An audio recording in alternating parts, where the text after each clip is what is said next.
Okay, this past Friday was one of the strangest postseason days that I can remember watching. Now, earlier in the week, I compared the Minnesota Twins to deer in the headlights thanks to their play against the Yankees. But the Cincinnati Reds raised this to new levels for their play against Philadelphia.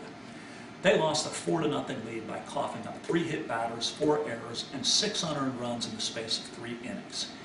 And even mixing in some poor umpiring, this sort of unraveling is just incomprehensible, particularly in the postseason by a team who was one of the NL's best defensive teams for 2010. Coming on the heels of Roy Halladay's no-hitter in Game 1, I, for one, have compassion now for all Reds fans, and not just those in John Boehner's district or those living in Kentucky.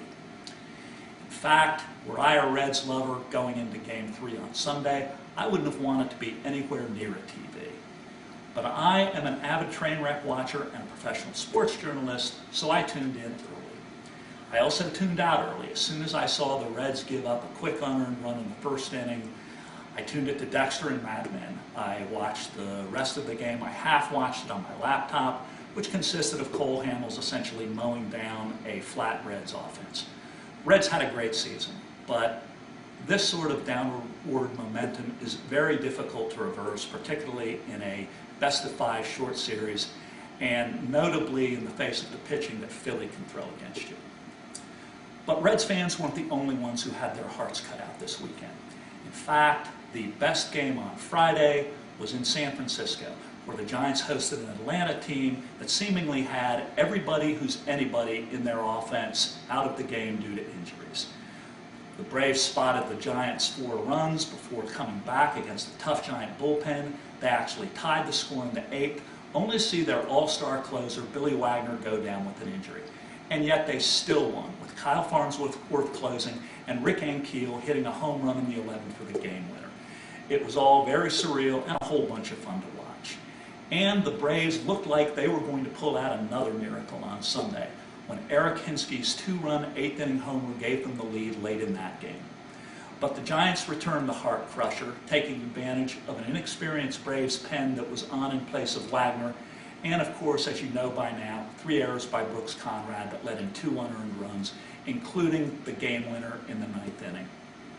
Now, Game 4 is about to start in a few minutes here, but from this vantage point, it just looks like a matter of time before the Giants win, go on to meet Philly in the National League Championship game, which is what we predicted here last week. But our best prediction from last week was the call that the Yankees would finish off Minnesota in New York over the weekend.